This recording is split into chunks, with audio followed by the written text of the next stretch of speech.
की एक जॉब छोड़ा आपने 14 साल के बाद आपने आपका जॉब छोड़ा, उसके बाद आप नरेंद्र मोदी जी उनके साथ बात करते हो, रतन टाटा जी के साथ आधे घंटे की आपकी मीटिंग होती है। नहीं वैसे hero bamboo is our hero. Okay, Sony TV ने ये सब फ्री ऑफ कॉस्ट किया। अभी किसी को लगता है कि ये स्क्रिप्टेड है या फिर पैसे लिए होंगे, ऐसा बिल्कुल नहीं है, क्योंकि ये हार्डकोर बिजनेस है जिनसे मैं कभी बात करने के लिए तरस रहा था। जिस बैंक के लाइन में मैं 1 घंटे के बाद बाहर बैठा था, आज वो बैंक 1 घंटे का मेरे ऑफिस के बाहर वेट कर रही है मेरा। आपका टाइम वो आज मांग रही है। टाइम मांग रही है, तो बस टाइम की बात होती है। मैं वही कहता हूँ कि यार अगर मेरी ये इंटरव्यू कोई बैंकर सुन रहा है या कोई फाइनेंसर सुन रहा है, तो प्लीज़ अगर कोई इनोवेटिव आइडिया होती है तो प्लीज़ उसको डिस्करेज मत करो। क्योंकि बाम्बू फील्ड में हम जब आए थे तब लोग बहुत मजाक उड़ाते थे, हमको बुरा नहीं लगता था, हमें लगता था कि यार वो एक अपॉर्चुनिटी मिस कर रहे हैं। वो अभी आज मुझे आप पूछो तो मुझे फेसबुक, सोनी टीवी या सारे शार्क टैंक, ये इनके प्रति इतना रिस्पेक्ट इसीलिए है क्योंकि उन्होंने हमको तब सपोर्ट किया था, तब हम कुछ नहीं थे। और सर अश्नीर सर सबको दिखते कि बहुत मतलब एंग्री मैन, आपके साथ उनका डिस्कशन होता है? एंग्री ऐसा कुछ नहीं है। मैं बता रहा हूँ, मतलब everyone is very unique in that group. Correct. Ashneer जैसे टीवी पे दिखते हैं वैसे बिल्कुल नहीं है। He is a very jolly person, but वही कि स्ट्रेट फॉरवर्ड है अपने आप पे। स्ट्रेट फॉरवर्ड बात किसी को हजम नहीं होती।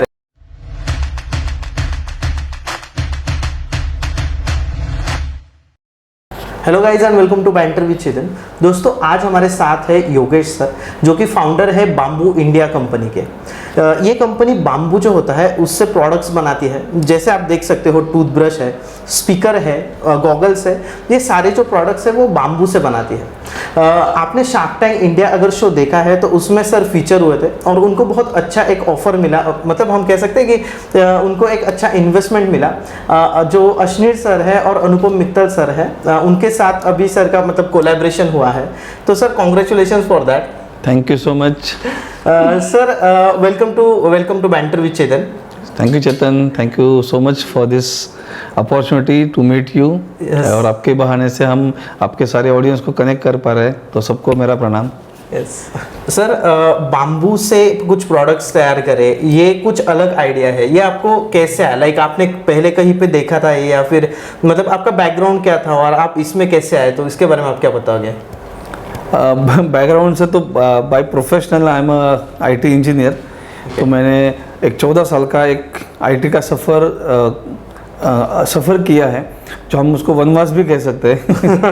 14 साल का वनवास। 14 साल का वनवास। तो वनवास के बाद 1 साल का अज्ञातवास होता है। इसके लिए फिर मैं आईटी छोड़ के ऐसा सोचा कि क्योंकि मैं जर्मनी में था और एक अच्छी लाइफ वहाँ पे हो रही थी और मैं खुद को बहुत खुशनसीब समझता हूँ कि मुझे बहुत अर्ली एज में ये सारा एक्सपोजर मिला।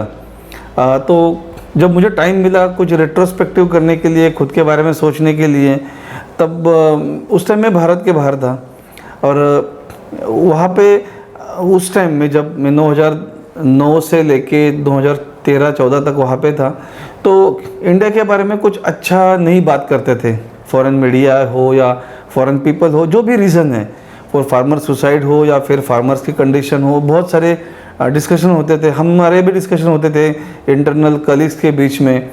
तब ऐसा सोचा कि ये सिर्फ डिस्कशन तक ही सीमित है और हर कोई सोचता है कि कोई तो आएगा सुपर हीरो और हमको बचाएगा, हमारे देश को बचाएगा। बट मैं जानता हूँ कि हम हर एक बंदे में एक सुपर हीरो होता है, राइट? तो मैंने ऐसा सोचा कि अगर मेरा इतना अच्छा एक्सपोजर है तो मैं क्यों ना सुपर हीरो बन जाऊँ मेरे 2-3 फार्मर्स के लिए और उनकी लाइफ चेंज करूँ। उनको जो एक्सपोजर मुझे मिला है वो मैं उनको क्यों नहीं दे सकता हूँ, क्योंकि बांस के प्रोडक्ट या हैंडीक्राफ्ट प्रोडक्ट ये यूरोप में या इंडिया के निश मार्केट में बहुत ही पॉपुलर हैं। तो मुझे लगा कि अगर मैं उनको बता भी दूँ कि ये प्रोडक्ट वहाँ पे अवेलेबल है, इस रेट में अवेलेबल है, इस क्वालिटी में अवेलेबल है, तो वो सोच लेके मैं इंडिया वापस आया और यहाँ पे एक छोटे से बिज़नेस से मैंने स्टार्ट किया।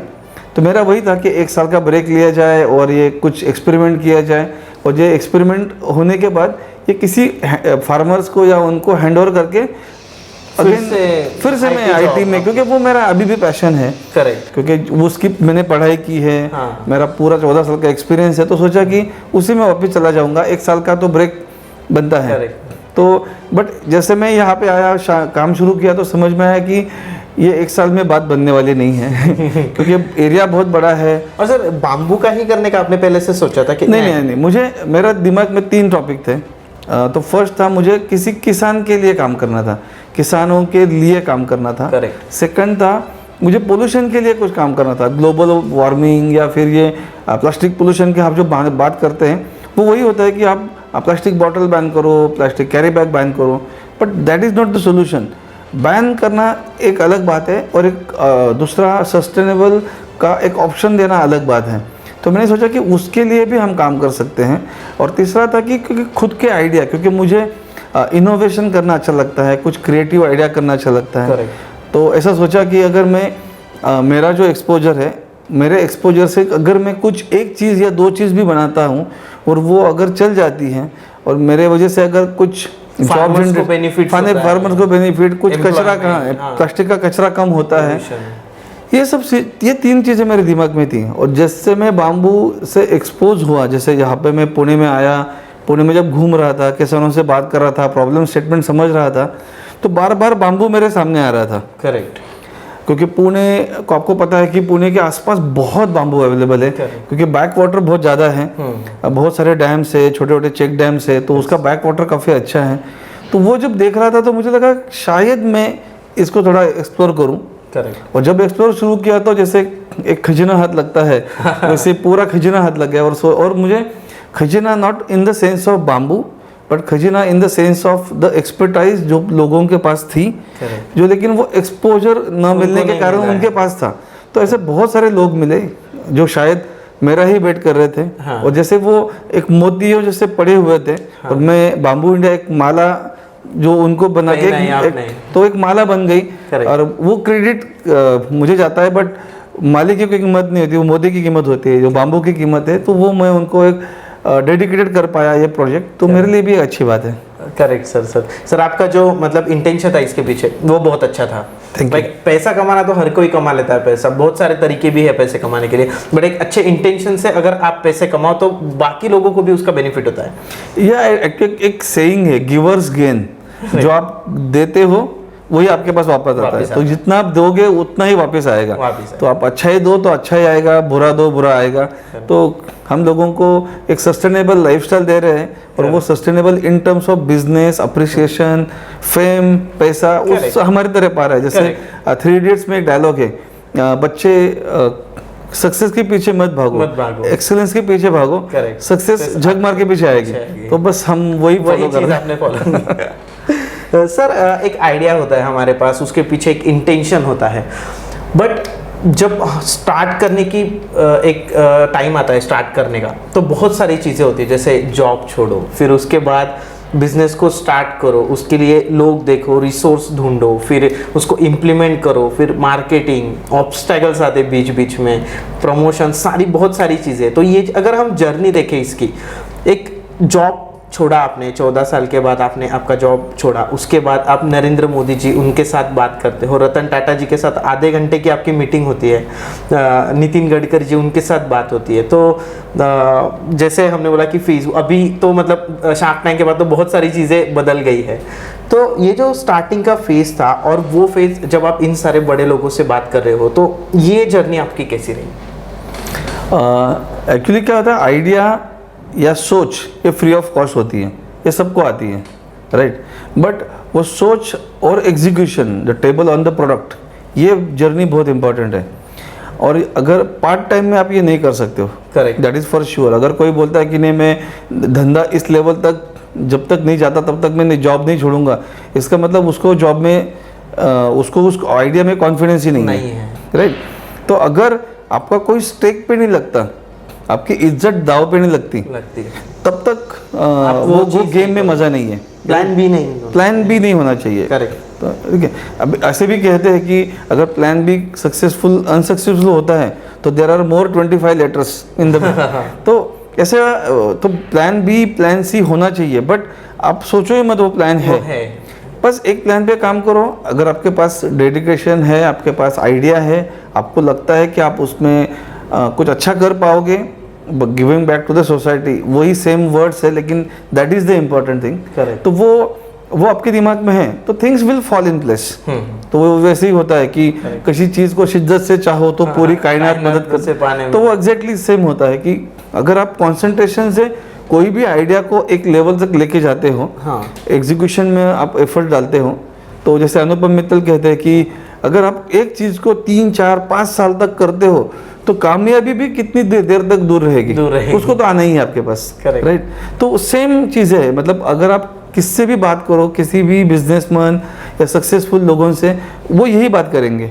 डेडिकेशन दिखाओ, कमिटमेंट दिखाओ खुद में, खुद के टीम में, तो थिंग्स फॉल इन प्लेस। और ये बाकी जो है, मतलब हमारे आदरणीय प्राइम मिनिस्टर मोदी जी से मिलना हो, या फिर बिजनेस आइकॉन रतन टाटा जी से मिलना हो, या विजनरी लीडर नितिन गडकरी से मिलना हो, तो ये is a part of journey. क्योंकि उनको काम अच्छा लगा, उनको ये इन्फॉर्मेशन पता चली, उन्होंने इनवाइट किया, हम गए, एक काम दिखाया, उन्होंने अप्रिशिएट किया, हम वापस आ गए। क्योंकि उनका एज ए लीडर उनका वही काम है कि जितने भी यंग एंटरप्रेन्योर्स है उनको सपोर्ट करे, एक अप्रिशिएशन दे। क्योंकि हम कोई नहीं चाहता कि कोई झोली में कोई ऐसे दान दे। हम जो कमाना है हम खुद ही कमा लेंगे, बस एक पीठ पे थप्पी दे दें। क्योंकि as a head of the family वही इंपॉर्टेंट होता है। तो वो हमको मिला टाइम टू टाइम, तो हमारा हौसला बढ़ता गया और एक बिजनेस को क्रेडिबिलिटी मिलती गई। और हम, मतलब ये वही होता है कि पैसा सब कुछ नहीं होता, कभी दो प्यार के शब्द भी बहुत इंपॉर्टेंट है। जैसे आप यहाँ पे हमारे बारे में सुन के आए, आपका संडे का दिन आप पूरा खर्च करके यहाँ पे बैठे हो, तो ये हमारे लिए बहुत बड़ी अप्रिसिएशन है कि आज कोई नोटिस कर रहा है और चाहता है कि ये चीज़ें लोगों तक पहुँचे। That is more important. Correct. Sir, business के बारे में अगर हम बात करें तो बिजनेस आपने स्टार्ट किया, फिर उसके बाद टूथब्रश को आपने एक प्रोडक्ट बनाया, आपका हीरो प्रोडक्ट अभी टूथब्रश है। तो बिजनेस साइड आप क्या बताओगे कि कैसे आपने सोचा कि टूथब्रश को ही हम बनाते हैं? तो बिजनेस कुछ आपके एग्जाम्पल्स आप क्या दोगे? कुछ नहीं, वैसे hero bamboo is our hero. Okay, तो बाम्बू के ये वेरियस फॉर्म्स है, राइट। जैसे हम कहते हैं कि कल्पतरु बोलते हैं, राइट। कल्पतरु हमारे हिंदू माइथोलॉजी में कल्पतरु की बहुत अच्छी डेफिनेशन हुई है। तो हम नॉर्मली कल्पतरु जब सोचते हैं तो सबके दिमाग में आता है नारियल का पेड़। हाँ। तो उसका कोई भी पार्ट वेस्टेज नहीं होता। बट नारियल के बाद या फिर नारियल के जैसा ही बाम्बू एक पेड़ है या फिर घास है, ग्रास है, वो एक कल्पतरु है। तो उसका एक भी पार्ट वेस्ट नहीं होता। अगर आपने सुबह से आप देख रहे हो कि मैंने आपको इतने सारे प्रोडक्ट्स दिखाए, बांस के नीचे का जो एरिया होता है जो बहुत मोटा होता है, उससे आप ब्रश बना सकते हो या स्पीकर बना सकते हो। जो मिडल पोर्शन होता है उसमें से आप कुल्फी स्टिक्स बना सकते हो, अगरबत्ती स्टिक्स बना सकते हो। जो लीव्स होते हैं उससे आप रस निकाल के सोप में यूज़ कर सकते हो। बाम्बू जलने के बाद भी जो उसका चारकोल है उससे आप कॉस्मेटिक प्रोडक्ट्स के लिए बना सकते हो। वाटर वगैरह सोप है, वाटर प्योरीफायर के लिए चारकोल लगता है, उसको बना सकते हैं। तो बाम्बू का कोई भी पार्ट वेस्ट नहीं होता।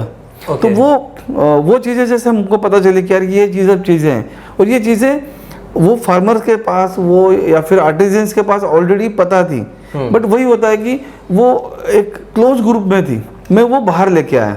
ऐसे नहीं है कि मैंने कुछ इन्वेंट किया, मैंने वो चीज़ एक पर्दा हटाया और आर्टिस्ट को लोगों के सामने, जैसे ऑडियंस और एक्टर्स का डायरेक्ट कनेक्शन करवाया। तो मेरा काम था वो पर्दा हटाना। दैट्स इट, वो मैंने कर दिया है। तो अभी स्टार्टिंग में हमने बाम्बू के स्पीकर्स बनाए, डेस्क ऑर्गेनाइजर बनाए, क्योंकि वो इजी थे बनाने के लिए। ज़्यादा मशीनरी इन्वॉल्व नहीं थी, और मैं भी बाम्बू फील्ड में बहुत नया था। तो मुझे भी कोई आइडिया नहीं थी। लेकिन जैसे हमने स्पीकर बनाया तो वो आइडिया आते गया कि ये मटेरियल कैसा है, वो हर सीजन में कैसे बिहेव करता है। क्योंकि सस्टेनेबिलिटी में वो बहुत इंपॉर्टेंट होता है कि तुम्हारा नेचर साइकिल और मटेरियल ये कैसे बिहेव करते हैं। बाम्बू बारिश में अलग बिहेव करता है, गर्मी में अलग बिहेव करता है, यस विंटर में अलग बिहेव करता है। तो वो पहले हमको समझने के लिए 2 साल गए। करेक्ट। देन वी रियलाइज कि जो हम स्पीकर बना रहे हैं या फिर आर्ट एंड क्राफ्ट बना रहे हैं, वो चीज़ें लोग लेंगे, नो डाउट लेंगे, बट वो फ्रिक्वेंट नहीं लेंगे। वो साल में एक बार लेंगे, 3 साल में एक बार लेंगे। क्योंकि आप एक बार पेन स्टैंड ले लिया तो आप थोड़ी हर साल चेंज करते हो। हर साल तो फिर हमको ऐसा लगा कि ऐसा कोई प्रोडक्ट बनना चाहिए कि जो आपका दैनंदिन जीवन, जो FMCG बोलते हैं हम, वो उसमें आना चाहिए। तो उसमें आना चाहिए। जब ये थॉट हमारा चल रहा था तब मुझे याद आया कि मैं जर्मनी में वुडन टूथब्रश यूज़ कर रहा था। तो मैंने सोचा है वुडन टूथब्रश तो है, तो क्या हम उसको बाम्बू में बना सकते हैं। करेक्ट। तो ये आइडिया पहले आई, क्योंकि प्लास्टिक टूथब्रश जब हमने स्टडी शुरू किया तब समझ में आया कि बचपन से लेके आज तक जितने भी ब्रश हमने यूज़ किए हैं वो सारे इस धरती पे मौजूद हैं। बिकॉज प्लास्टिक गलने में कम से कम 300-350 साल लगते हैं, और कोई भी ह्यूमन क्रीचर है जो 80 साल या 100 साल के ऊपर जी नहीं सकता। इसका मतलब जब ब्रश का निर्माण शुरू हुआ था 1938 में, तब से लेके आज तक सारे ब्रश इस धरती पे हैं। तो मेरा भी जो ब्रश मैंने 5 साल में जब मेरे पेरेंट्स ने मुझे इंट्रोड्यूस किया होगा वो आज भी किधर तो पढ़ा ही होगा। तो मुझे वही लगा कि अरे यार ये बहुत ही अच्छी केस स्टडी है, बहुत अच्छा प्रोडक्ट बन सकता है। तो उसके बारे में पढ़ना शुरू किया, तब पता चला कि चाइना में एक लेवल पे शुरू हुआ है ये सब चीज़ें बनना। तो फिर मैं चाइना चला गया, तो वहाँ देखा, तो वहाँ पे as a bamboo develop country China 25-30 साल से ऑलरेडी बाम्बू में काम कर रहे हैं। तो उनके पास अच्छे टूल्स हैं, अच्छी मशीनरी है, और ये वो प्रोडक्ट्स में ऑलरेडी आगे निकल चुके हैं। तो मैंने सोचा कि उनकी मदद ली जाए, क्योंकि ये अगर मैं 10 किलो प्लास्टिक बचाता हूँ आज, तो वो सिर्फ पुणे के लिए नहीं है या महाराष्ट्र के लिए नहीं है या फिर भारत के लिए नहीं है, तो पूरे ग्लोब के लिए है, ग्लोबली वो, राइट। तो हमारे माइथोलॉजी में या हिंदू ट्रेडिशन में बताया कि वसुधैवम कुटुंबकम। अगर मैं कुछ कार्बन इमिशन कम करता हूँ तो सिर्फ मेरे लिए नहीं है या मेरे कंट्री के लिए नहीं है, तो मेरी वसुंधरा के लिए है या मदर अर्थ के लिए है।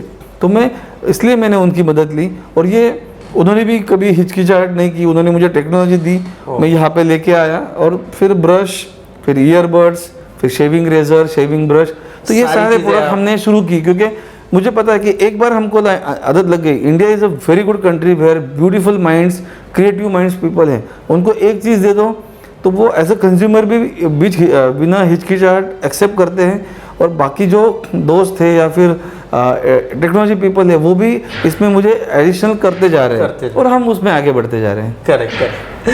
सर अब हम जाते हैं लाइक कि एक बिजनेस साइड इसकी, तो आपने इसको प्रमोट करने के लिए वेबसाइट भी क्रिएट की, राइट, और उसके साथ अमेजॉन वगैरह उस ऐसी जो ई कॉमर्स साइट है उसका भी हेल्प आपने लिया। तो इससे बेनिफिट्स होता है जो अमेजॉन के ऊपर अगर कोई लिस्ट करे अपने प्रोडक्ट्स, तो डेफिनेटली। एक्चुअली क्या होता है कि किसी भी स्टार्टअप के लिए सबसे चैलेंजिंग चीज़ होती है कि how to sell that. Correct. How to sell से पहले आता है how to market. Correct, right. तो अभी we are very much fortunate कि हमारे पास आज फेसबुक, इंस्टाग्राम, सोशल मीडिया का बहुत अच्छा नेटवर्क है। उससे क्या होता है कि आप कम पैसे में ज़्यादा लोगों तक पहुंच सकते हो, एक लाइक माइंडेड पीपल ढूंढ सकते हो, एक लोकल लाइक ऑडियंस ढूंढ सकते हो। क्योंकि पहले क्या होता था, टेलीविजन और प्रिंट मीडिया 2 ही ऑप्शन थे। ये दोनों बहुत ही एक्सपेंसिव ऑप्शन है। एक्सपेंसिव और टारगेट ऑडियंस आप वो जनरलाइज हो जाता है, सब्जेक्टिव हो जाता है। तो अभी जब मैं न्यूज़पेपर के लिए ऐड के बारे में बात करूंगा तो मुझे कम से कम 50,000, 1 लाख ऐसा बजट होना चाहिए। पर स्टार्टअप में इतना बजट नहीं होता एडवर्टाइजमेंट में। तो हमारे पास सोशल मीडिया थी, और मैं फेसबुक या मेटा नेटवर्क का बहुत बहुत बड़ा आभारी हूँ, क्योंकि उन्होंने ये प्लेटफॉर्म बनाया और हमारे जैसे बहुत स्टार्टअप को ईजी कर दिया लाइफ। तो अभी हम कोई भी 5 रुपये मतलब एक 50 रुपये से लेके 200 रुपये से लेके हम मार्केटिंग बजट रख सकते हैं और देख सकते हैं, और उसका रिस्पॉन्ड आता है। ऐसा नहीं है कि आपको पास बहुत ही पैसा चाहिए। तो हमने ऐसे ही किया था, 200 रुपये से मार्केटिंग स्टार्ट किया था, पेड प्रमोशन। तो उसका रिस्पॉन्स अच्छा मिला। फिर हमको इन्फ्लुएंसर मिले, हमने उनको बार्टर सिस्टम पे प्रोडक्ट भेजे, उन्होंने रिव्यू भेजा, फिर ये चलता आगे चला गया। तो इसलिए हमने मॉडर्न ट्रेड के बदले हमने ई कॉमर्स प्लेटफॉर्म चुना। तो ई कॉमर्स में हमने अमेजोन पे गए या फिर हमें फ्लिपकार्ट पे गए, हमारी खुद की bambooindia.com ये वेबसाइट हमने लॉन्च की। गाइस, अगर आपको खरीदने हैं प्रोडक्ट्स तो bambooindia.com पे आप जाइए और वहाँ से आप प्रोडक्ट्स खरीद सकते हैं। सर सारे प्रोडक्ट्स अवेलेबल है वहाँ पे? सारे प्रोडक्ट्स और अमेजोन से भी आप खरीद सकते हैं। अगर अमेजोन इसलिए क्योंकि अमेजोन का ऑलरेडी खुद का बहुत बड़ा कस्टमर, उनकी ट्रैफिक अलग लेवल की ट्रैफिक है और उनका डिस्ट्रीब्यूशन नेटवर्क काफ़ी अच्छा है। एज अ स्टार्टअप हमारे साइड में बहुत सारे फ्लॉज हैं, हमें पता है, बट वही है, गलती से आदमी सीखता है। तो हम भी सीख रहे हैं। हर धीरे धीरे एक ऐसा वक्त आएगा कि जहाँ पे भी हम अमेजोन को भी टक्कर दे सकते हैं। तो वो डेफिनेटली ड्रीम तो वही है कि एक आत्मनिर्भर भारत का खुद का आत्मनिर्भर एक प्लेटफॉर्म हो। तो बाम्बू के लिए तो हम कमिटेड हैं, हम आज ना कल एक दिन जरूर करेंगे। सर अब हम बात कर they like about shark tank India. आपको शार्क टैंक शो के बारे में पहले से पता था? हाँ, मैं शार्क टैंक यूएस का या शार्क टैंक ऑस्ट्रेलिया का तो 3-4 साल से फॉलोअर हूँ। आप देखते हाँ थे हाँ, पहले से? मतलब कोई भी बिजनेसमैन हो या हाँ, फिर हाँ, कोई चाहता है कि बिजनेस करे तो वो ऐसे ढूंढता ही है कि ढूंढते यार ऐसा शो कौन सा है ऐसा कि कौन सा जहाँ पे शो है show या फिर कोई बुक है या कोई लोगों से मिलना होता है। Correct, correct. तो वो शार्क टैंक यूएस तो सबके लिए, मतलब अगर कोई देख नहीं रहा तो मैं चाहता हूँ कि आप बिजनेस करो ना करो, एटलीस्ट ऐसे शो देखो। कोई नया बिजनेस आइडिया आपको मिल जाए वहां से। आइडिया मिल जाएगा, उनकी सोच पता चल जाएगी। Exactly. कैसा होता है कि ये डांस रियलिटी शो, सास बहू शो, ठीक है एंटरटेनमेंट ठीक है, बट ये एजुकेशन शो है, it is not entertainment. Entertainment और तो आप खुद के लिए नहीं, आपके दोस्त को आप मदद कर सकते हो शो देख के, आपके बच्चों को मोटिवेट कर सकते हो। तो ऐसी चीजें देखनी चाहिए, पता होनी चाहिए। Correct correct. तो थैंक्स टू सोनी टीवी जिन्होंने शार्क टैंक इंडिया में लाया, और सर जैसे बहुत सारे अच्छे अच्छे एंटरप्रेन्योर्स को हमें मिलने का मौका मिल रहा है। सर जो एक्सपीरियंस था आपका शार्क टैंक इंडिया का, आप वो एक्सपीरियंस के बारे में हमें क्या बताओगे? आपका जो आपने पिच दिया वो बहुत ब्यूटीफुल, बहुत अच्छा था। आपने और मैम ने जो साथ में पिच दिया बहुत अच्छा वो पिच था। तो सर पूरा एक्सपीरियंस कैसा था शार्क टैंक इंडिया का?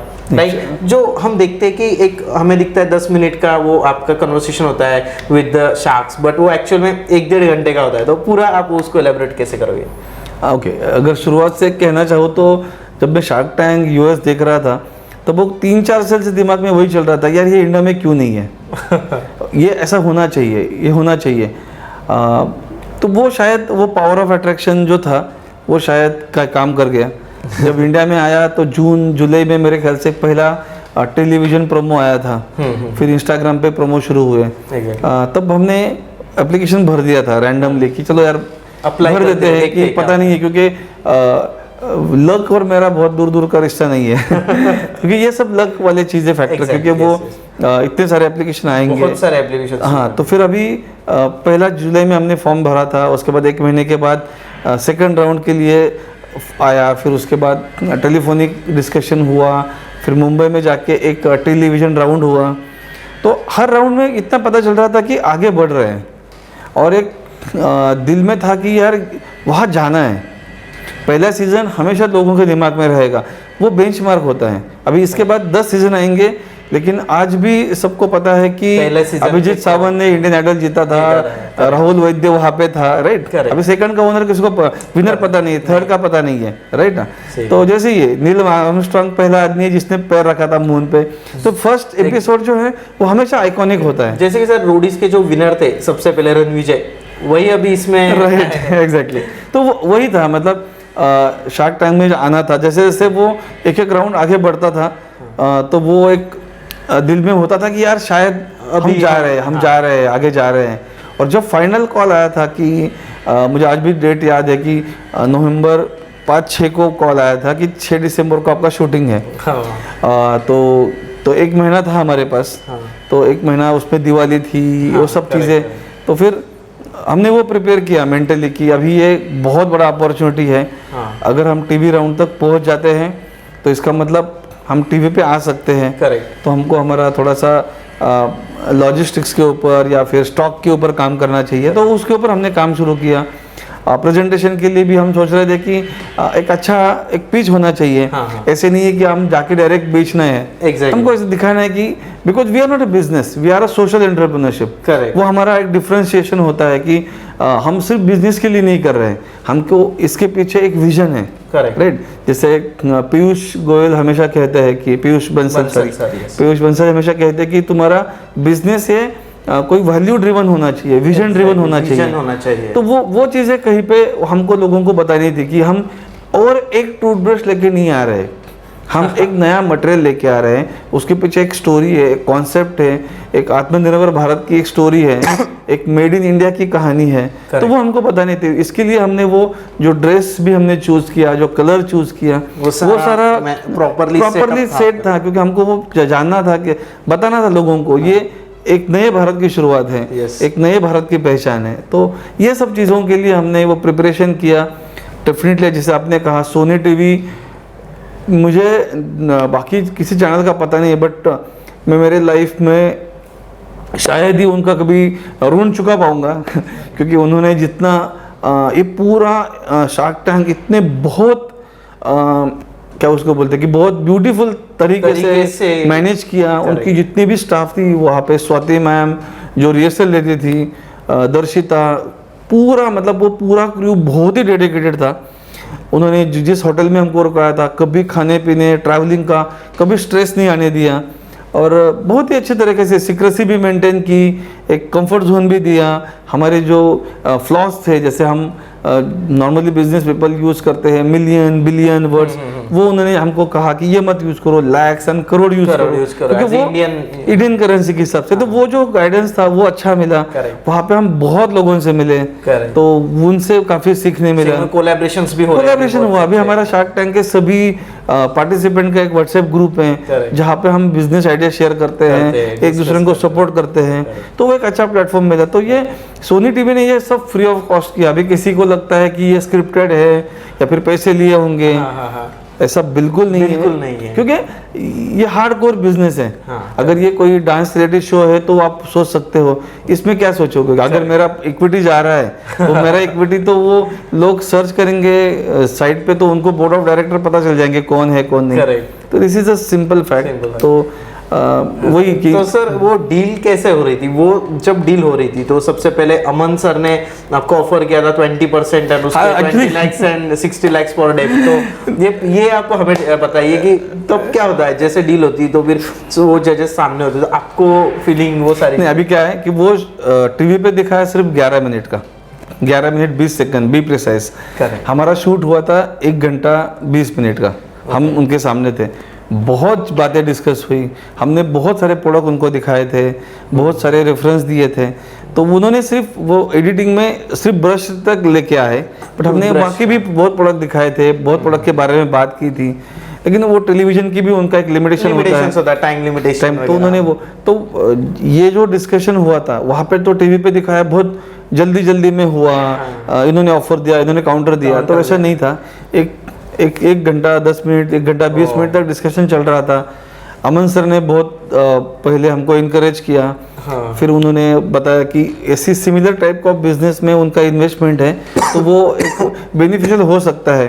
भले वो अमाउंट कम दे रहे थे बट वो हो रहा था। फिर बाद में फिर पीयूष जी आए, फिर बाद में अनुपम सर एंड अश्नीर सर, तो उनका at the end of day देखो, उनमें से किसी का भी हाथ आपके साथ है, एक बहुत बड़ी बात है। क्योंकि अगर आप नॉर्मल लाइफ में भी अगर किसी इन 5 लोगों से या 7 लोगों में से किसी को भी मिलने जाओ तो आपको 1-1 महीने का वेटिंग पीरियड है, क्योंकि वो बिजी लोग हैं। उनको बहुत बड़ा एम्पायर संभालना है, 20-20 करोड़ के उनकी फैमिली है, उनका टाइम बहुत ही इंपॉर्टेंट है। तो ये वो टाइम के लिए हम गए थे। हमको एक तो पहला था कि हमको हमारा बिजनेस वैलिडेट करना था। सेकंड थिंग, हमको इस कैटेगरी में पहुंचना था कि शायद अमन गुप्ता आज नहीं तो कल हमें कभी टीवी इंटरव्यू देख के बोल सकते कि भाई मुझे बात करनी है, पीयूष जी बात कर सकते। तो मुझे वही लगा कि अगर डील मिलती भी है नहीं मिलती है, वहाँ पे जाना बहुत बड़ी बात है। और हम अच्छा काम कर ही रहे तो कहीं ना कभी वो हमको देखेंगे तो बुला ही लेंगे, क्योंकि मनी भी उस टाइम पे मैटर नहीं कर रही थी। आपने देखा होगा कि हम पैसे के लिए गए नहीं थे। हमको वो प्लेटफॉर्म पे देखना था, लोगों से मिलना था, एक नेटवर्क बनाना था। उनसे गाइडेंस भी बहुत मिलेगा, बहुत नहीं वो अभी भी हमारी सर हाँ वो एक्सपीरियंस कैसा है शार्क टैंक इंडिया के बाद? हाँ जैसे आप बोल रहे थे कि नहीं अभी उनसे बातचीत शुरू हो गई है, हमारा डॉक्यूमेंटेशन प्रोसेस में है।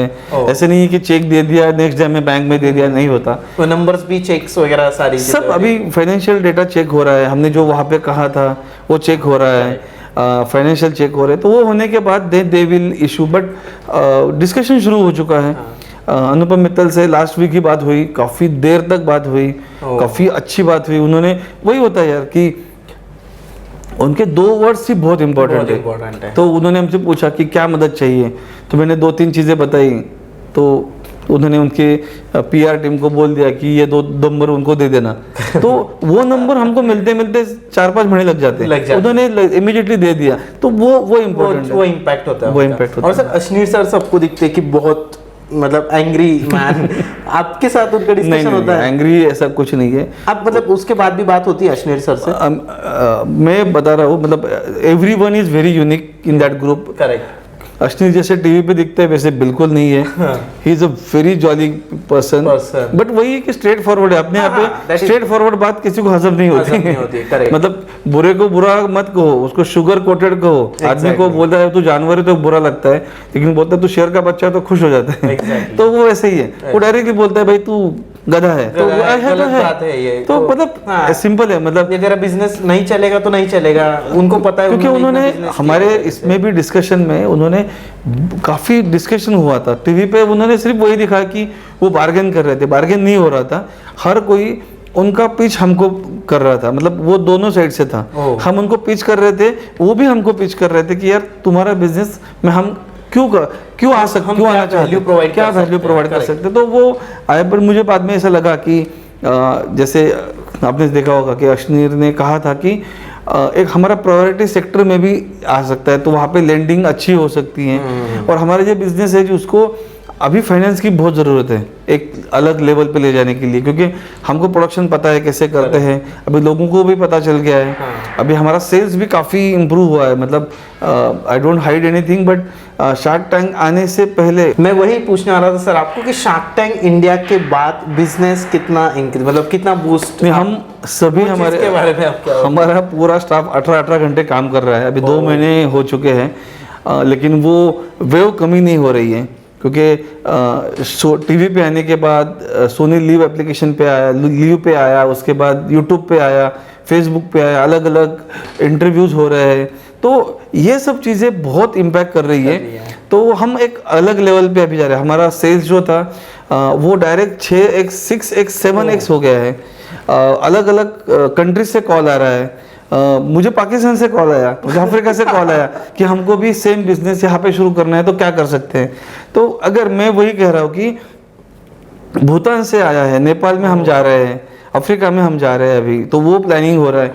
तो जो काम नेशनल बाम्बू मिशन, मतलब ये मुझे कहना चाहिए नहीं चाहिए मुझे पता नहीं, लेकिन जो काम नेशनल बाम्बू मिशन नहीं कर पाया, जो काम स्टेट बाम्बू मिशन नहीं कर पाया, वो शार्क टैंक के मीडियम से हो रहा है। करेक्ट। तो हमको वो नहीं देखना चाहिए कि वो उससे क्यों नहीं हुआ, लेकिन हो रहा है, ये इम्पोर्टेंट है। लोगों तक ये प्रोडक्ट पहुंच रहे हैं, लोगों, मुझे डिस्ट्रीब्यूशन के लिए कॉल आ रहे हैं, मुझे फार्मर्स के कॉल आ रहे हैं, जिनसे मैं कभी बात करने के लिए तरस रहा था। जिस बैंक के लाइन में मैं 1 घंटे के बाद बाहर बैठा था, आज वो बैंक 1 घंटे का मेरे ऑफिस के बाहर वेट कर रही है मेरा, आपका टाइम वो आज मांग रही है। टाइम मांग रही है। तो बस टाइम की बात होती है। मैं वही कहता हूँ कि यार अगर मेरी ये इंटरव्यू कोई बैंकर सुन रहा है या कोई फाइनेंशियल सुन रहा है, तो प्लीज़ अगर कोई इनोवेटिव आइडिया होती है तो प्लीज़ उसको डिस्करेज मत करो।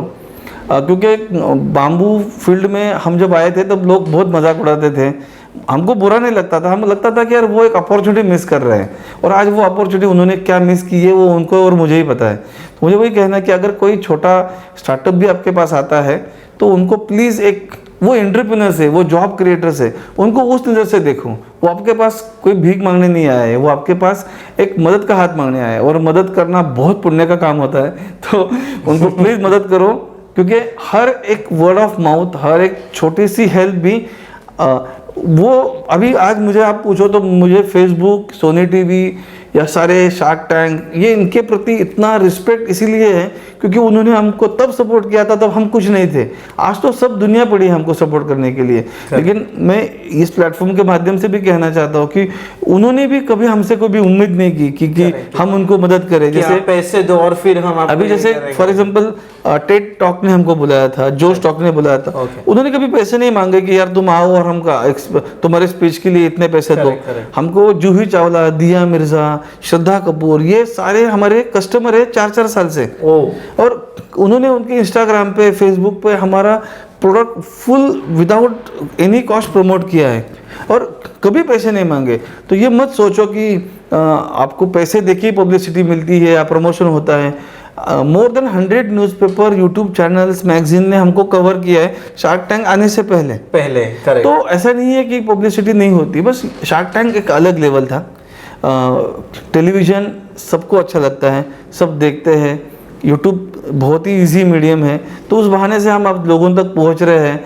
तो बस मुझे ये कहना है कि आप भूल जाइए कि योगेश शिंदे क्या कर रहा है, अश्विनी शिंदे क्या कर रही है। आप बाम्बू इंडिया को देखो, बाम्बू के प्रोडक्ट्स देखो। आपको हमारा प्रोडक्ट्स में प्रॉब्लम है, लेकिन आप दूसरे प्रोडक्ट देखो जो बाम्बू के हैं, क्योंकि bamboo should be get famous.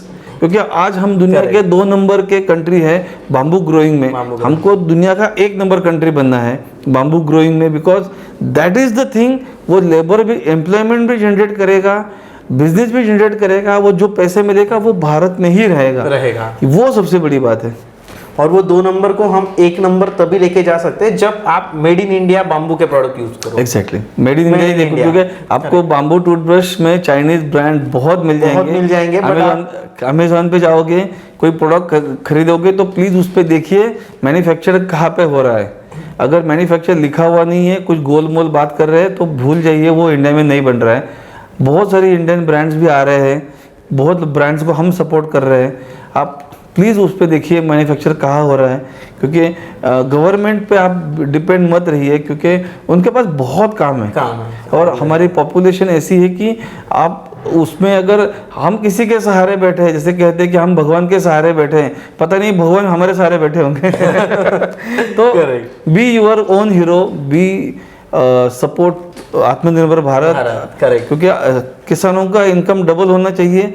ये मोदी जी का सपना नहीं है, ये हम लोगों का सपना है, जो मोदी जी ने कह के दिखाया है। अभी हमको ही आगे बढ़ के उसको रियलिटी में लेके आना है। Sir thank you so much, आपने जो भी information the about her topic के ऊपर आपने सारी इंफॉर्मेशन दी। और मैं एक जस्ट बात कहना चाहूँगा कि गवर्नमेंट बोलते हैं कि प्लास्टिक को बैन करते हैं, बट ऑप्शन गवर्नमेंट ने आज तक कभी दिया नहीं है। तो bamboo is the best option. कि आपने देखा होगा कि प्लास्टिक के हम ब्रश यूज करते थे, और सर आपने नंबर बोला था कितने 1000 करोड़ की उसकी मार्केट है। प्लास्टिक टूथब्रश की 5000 करोड़ का बिजनेस सिर्फ इंडिया में होता है। और 250 करोड़ प्लास्टिक टूथब्रश हर साल हम कचरे में फेंकता है। बिजनेस की बात छोड़ दो, हम हर साल 250 करोड़ यूनिट्स प्लास्टिक के टूथब्रश कचरे में फेंक रहे हैं। हमको अगर वो रोकना है तो हमको अल्टरनेट मीडियम पे जाना ही होगा। तो व्हाई नॉट बैम्बू? करेक्ट। और ये तो सिर्फ एक एग्जांपल हो गया। आप बहुत सारी, जैसे कि आप पेन यूज करते हो, तो बहुत सारी ऐसी चीज़ें हैं जो कि आप रिप्लेस कर सकते हो प्लास्टिक को बैम्बू मटेरियल से, बैम्बू प्रोडक्ट से। तो प्लीज़ गवर्नमेंट को भी, अगर वो देख रहे हैं तो उनको भी एक गुजारिश है कि आप प्रमोट करने के लिए ऑप्शन भी दीजिए बाम्बू जैसा। Sir thank you so much. Thank you so much आपको, आपके चैनल को, आपके सभी दर्शक जितने भी हैं, प्लीज़ आप हमारी वेबसाइट bambooindia.com पे विजिट कीजिए। और जितने भी स्टार्टअप्स हैं सबको प्लीज़ इनकरेज कीजिए, क्योंकि उनका बहुत टाइम, स्लीपलेस नाइट्स इसमें जा रही है। ये शार्क टैंक का ओवरनाइट सक्सेस पाने के लिए हमको 6 साल मेहनत करनी पड़ी। तो वो देखिए, सपोर्ट बाम्बू। बस। Thank you so much.